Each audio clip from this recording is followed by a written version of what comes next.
The rise of Karl Marx. Heinrich Karl Marx, Moses Mordecai Marx Levy, 1818-83 was born of wealthy parents. His father was a lawyer, and much of his personal life has never been revealed. Professor Mtchedlov, vice director of the Marx Institute, said that there were 100 volumes in his collection, but only 13 have ever been reprinted for the public. When he was 6, his family converted to Christianity, and although he was once a believer in God, after attending the universities of Bonn and Berlin, Marx wrote that he wanted to avenge himself against the one who rules above. He joined the Satanist Church run by Joana Southcott, who was said to be in contact with the demon Shiloh. His early writings mention the name Oulanem, which was a ritualistic name for Satan. A friend of Marx wrote in 1841 that Marx calls the Christian religion one of the most immoral of religions. His published attacks against the German government caused him to be ejected from the country. He received a doctorate in philosophy in 1841, but was turned down for a teaching position because of his revolutionary activities. In 1843, he studied economics in Paris, where he learned about French communism. Again, he was expelled for revolutionary activities. In 1844, he wrote the book A World Without Jews even though he was Jewish. In 1845, he moved to Brussels, where, with German philosopher, Friedrich Engels, the son of a wealthy textile manufacturer, 1820-95, who he met in Paris in 1844, they reorganized the Communist League. Engels had joined the Young Germany group, which had been established by Giuseppe Mazzini, in Switzerland in 1835. He later became a 32nd-degree Mason, as did Marx. In 1842 he was sent to England to manage the family's mill in Manchester. A journalism student, in 1843 he published a treatise on economics called Outlines of a Critique of Political Economy, and in 1844, wrote a review of Thomas Carlyle's Past and Present, and also a booklet called The Condition of the Working Class in England in 1844. It was Engels' philosophy that established the basis for the ideas which were developed by Marx. In 1848, Marx published his Communist Manifesto, which he was working on from 1830-47, from an Engels draft, which was an extension of Engels' Confessions of a Communist, which also borrowed heavily from Clinton Roosevelt's book, The Science of Government Founded on Natural Law, which echoed the philosophies of Weishaupt. It had been commissioned by the Communist League in London.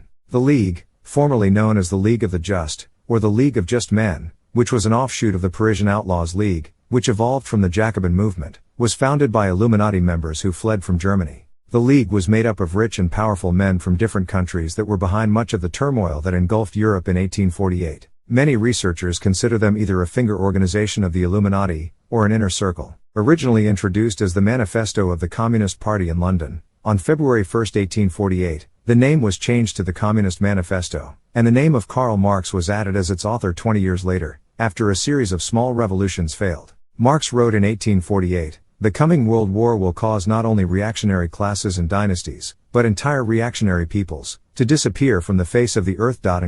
Friedrich Engels, that same year, wrote, "The next World War will make whole reactionary peoples disappear from the face of the earth." The manifesto was described by Marxians as the charter of freedom of the workers of the world, and it was the platform of the Communist League. It advocated the abolition of property and land, and the application of all land rent to public purposes, a heavy progressive or graduated income tax, abolition of all rights of inheritance, the confiscation of all the property of immigrants and rebels, centralization of credit in the hands of the state with a national bank, centralization and state control of all communication and transportation, expansion of factories to cultivate waste lands, and create industrial armies, especially for agriculture, gradual abolition of the distinction between town and country to have a more equitable distribution of the population over the country, the elimination of child factory labor and free education for all children in public schools. This revolutionary plan for socialism, which included the abolition of all religion, was reminiscent of the doctrines of Weishaupt. It was basically a program for establishing a perfect state, and it called for the workers, proletariat, to revolt and overthrow capitalism, the private ownership of industry, and for the government to own all property. Marx felt that by controlling all production, the ruling power could politically control a country. After the communist regime would take over, the dictatorship would gradually wither away and the result would be a non-government. The final stage of communism is when the goods are distributed on the basis of need. Leonid Brezhnev, when celebrating the 50th anniversary of the USSR, said, "Now the Soviet Union is marching onward. The Soviet Union is moving towards communism." Meanwhile, Professor Karl Ritter, 1779-1859, of the University of Berlin, a co-founder of modern geographical science, was writing a contrasting view, under the direction of another group of Illuminists. The purpose of this was to divide the people of the world into opposing camps with differing ideologies. The work started by Ritter was finished after he died, by German philosopher Friedrich Wilhelm Nietzsche, 1844–1900, who founded Nazism, which later developed into fascism, and then into Nazism, which was later used to ferment World War II. Although the Nazis, in quoting from Nietzsche, considered themselves to be the master race, Nietzsche did not. Nietzsche tried to stir things up at the top of the social order, while Marx hammered away at the bottom, concentrating on the lower class and working people. Nietzsche wanted to keep the uneducated in a state of slavery, while Marx wanted to neutralize the elite, and pushed for the rights of the people. Marx worked as a correspondent for the New York Tribune, whose editor was Horace Greeley, 1852–61, covering the 1848 European revolutions. One source has reported that even these articles were written by Engels. In 1857 and 1858, Marx wrote a few articles for the New American Cyclopedia. On September 28, 1864, Marx and Engels founded the International Working Men's Association at St. Martin's Hall in London, which consisted of English, French, German, Italian, Swiss, and Polish socialists, who were dedicated to destroying the prevailing economic system. It later became known as the First Socialist International, which 8 years later spread to New York and merged with the Socialist Party. The statutes they adopted were similar to Mazzini's, and in fact, a man named Wolff, the personal secretary of Mazzini, was a member, and pushed Mazzini's views. Marx wrote to Engels, "I was present, only as a dumb personage on the platform." James Guillaume, a Swiss member, wrote, "It is not true that the International was the creation of Karl Marx. He remained completely outside the preparatory work that took place from 1862 to 1864." Again, we find evidence that the Illuminati did in fact control the growing communist movement, but not to deal with the problems of workers and industry, rather it was to instigate riot and revolution. The Marxist doctrine produced by the association was accepted and advocated by the emerging labor movement, and soon the organization grew to 800,000 dues-paying members. Even though Marx publicly urged the working class to overthrow the capitalists, the wealthy who profited from the stock exchange, in June 1864, in a letter to his uncle, Leon Phillips, Marx announced that he had made £400 on the stock exchange.